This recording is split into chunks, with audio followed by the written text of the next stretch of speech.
Okay. So, good morning. So, my sinuses have been bothering me ever since I went to Warsaw and came back on the airplanes. And I totally did another video of just the way I felt and the things because I wanted so much when I went over there. And I don't feel like I got it. I guess what I was looking for, I guess maybe I was hoping like Jesus would come down, and just be there, in the flesh for me. And it didn't happen. I didn't have this overwhelming sense of God, um, God's presence there. I didn't have anything. I didn't even understand, and I mean no disrespect whatsoever, um, of like all the holy sites. Like I didn't get it. I didn't feel whatever. I didn't even feel, honestly, in Mary's opinion, that they've kept those things sacred, because they were out selling stuff, like where they showed us the Via Doloroso. I think I said that right. That the road that Jesus supposedly went on when he was going to be crucified. And there's nothing but, I'll say, merchants, people there selling crap.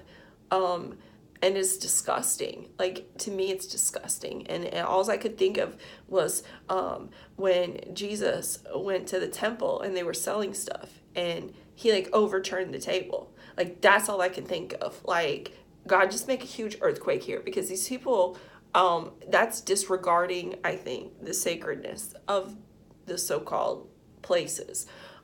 Mary's opinion. Do I want him to have an earthquake there? No, I don't, because I met people there, um, that I don't know, care about, whatever, friends, whatever you want to call it. I don't know. Um, yeah, so it's just, yeah, I don't know. It was like a disregard to me.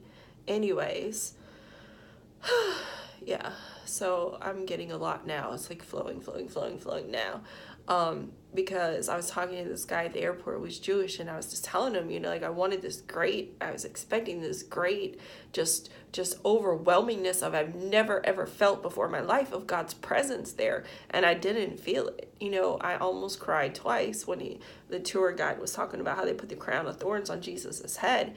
I kind of started crying a little, and then when I was at the Wailing Wall, maybe a little bit. I totally don't get the wall. No disrespect whatsoever. I have none. It's like, seriously, I'm just not. I'm just sharing that I totally don't get it at all. I don't. Not whatsoever. But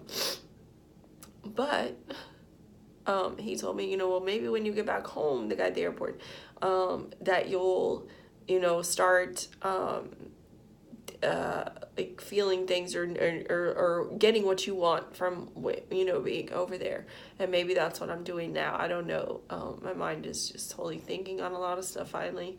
And two huge things, this video is way shorter, but two huge things that I got, not holy, not spiritual, not whatever, is that Americans, we're such huge consumers of stuff. Huge, like they're enormous. Like there's not a big enough word of how much we're consumers of crap. And we are so wasteful.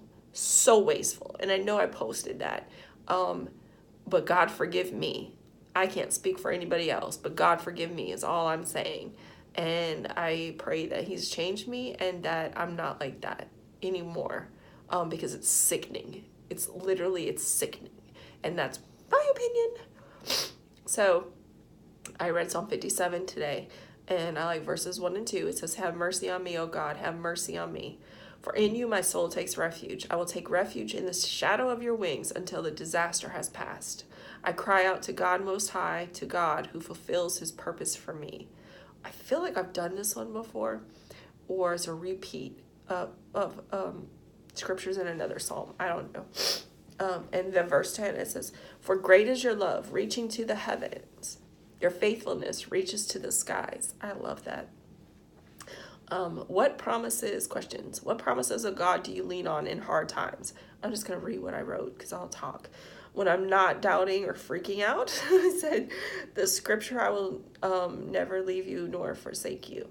But really, when I thought about it, I said, God gives me a different scripture for each situation or each season or whatever, or each day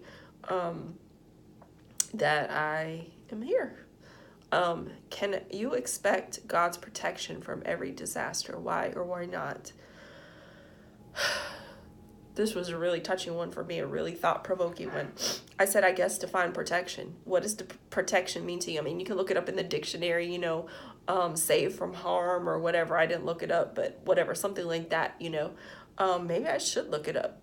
But I said, will bad things or harm come our way? Yes.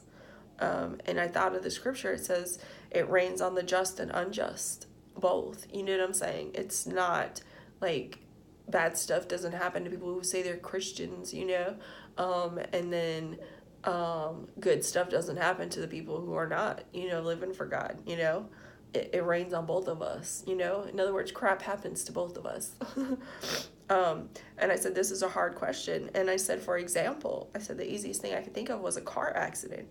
I said, like you could be driving, you're stuck in traffic, and then you realize, oh my gosh, it was a car accident, and you feel horrible because you're like, oh, I wish you would hurry up, And so you're like thanking God, okay, God, thank you for that. That wasn't me. You protected me, right? So what does that mean for the person who was in the car accident? Does that mean God didn't protect them? You know what I'm saying?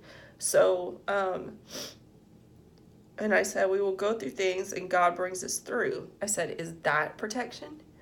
And then I gave another example. I said, I don't know, I guess this one hits home. I don't know. Cancer. And then a person gets cancer and then the person dies, or just a person dies. Does that mean God didn't protect them because they got a disease? Does that mean God didn't protect them because they died? And then I said, or does it mean that it was God's ultimate protection that they died for the evil that is to come into this world? It's a lot to think on. I'm trying not to make this video extremely long. But I mean, really, what is God's protection? Ask yourself that. Ask him that. Really, what is his protection? And I said, is his protection there? Is his protection, what does his protection consist of? I don't know, I can think of the words. I'll go back to the question. God's protection from every disaster. I said, is it simply just because he's with us? Is that his protection? Not that things aren't going to happen to us, because things are going to happen to us. Horrible things are going to happen to us. I mean, think of the disciples. What? I'm just thinking of my trip and different things that are popping in my head. Peter, I think it was. He was crucified, but he was crucified upside down. All the things that the disciples went through, all the stonings, being stoned to death. I mean, can you imagine? Ow. Seriously, ow. Does that mean God wasn't protecting his own, you know what I'm saying? That just because things happen doesn't mean God's not protecting us, Wow. Like I said, if the person dies, is that God's ultimate protection from the evil to come in this world? So does that mean the ones that are still alive, he's not protecting us? I mean, seriously, hey, I don't know. When I went on my trip, nothing, things don't always go as you plan, and things happen, but it's all about perspective. And I felt like things happen, but God always made it better than what I thought it was going to be, I'll say. Or blessed me from it, even though it seemed like it was horrible. The ultimate end result was something way better than what I initially wanted, if that makes sense. Does that mean he protected me because nothing ever bad happened while I was over there? I don't know. That's one up for you, I guess.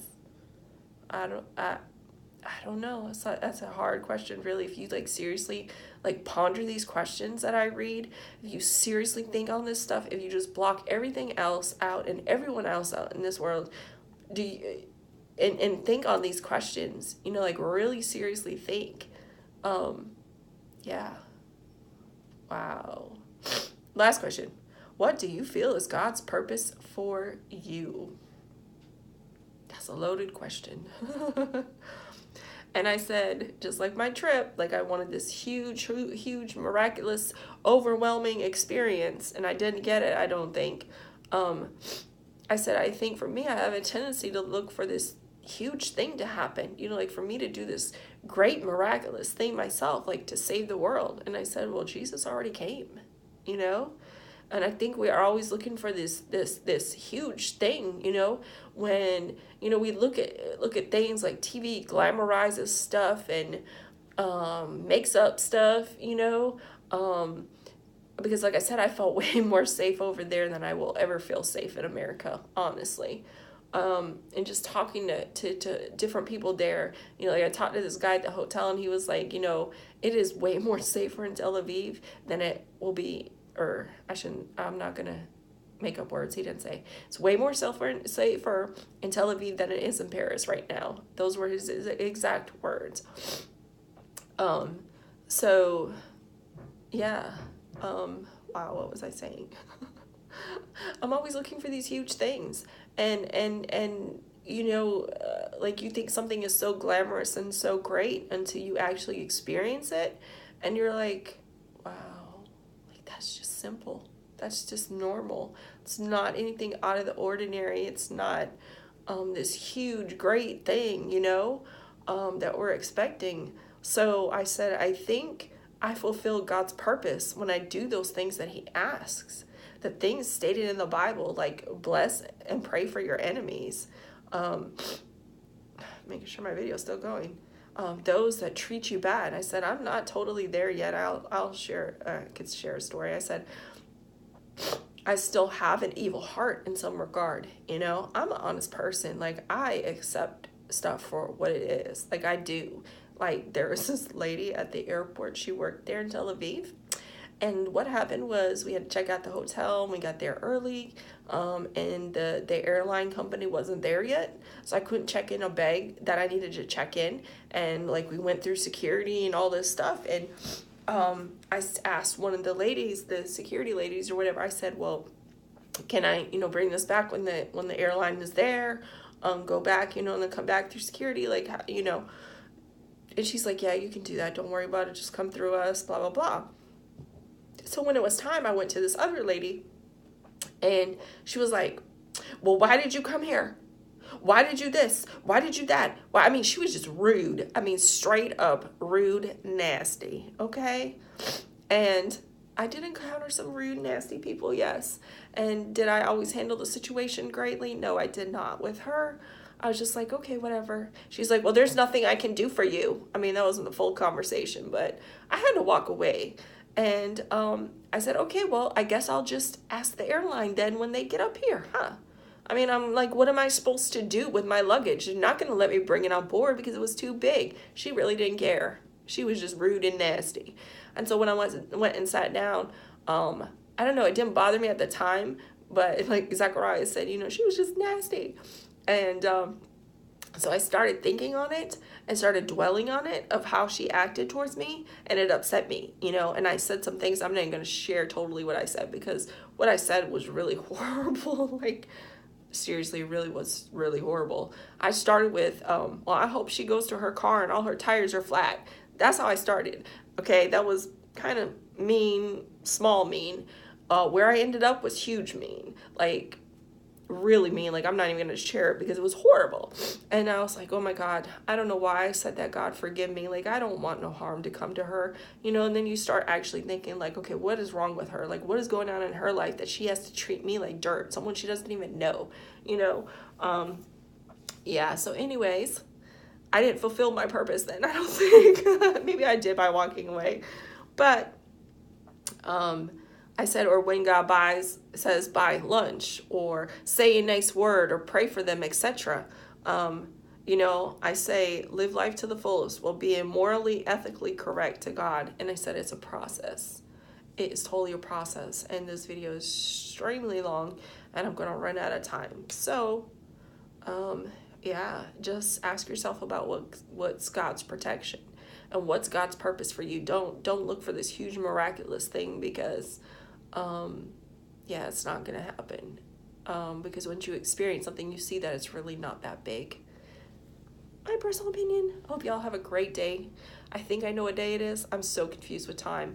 I think it's Tuesday today. So have a great Tuesday. It is Tuesday because I have the police officer thing tonight. So y'all have a great day. Peace out.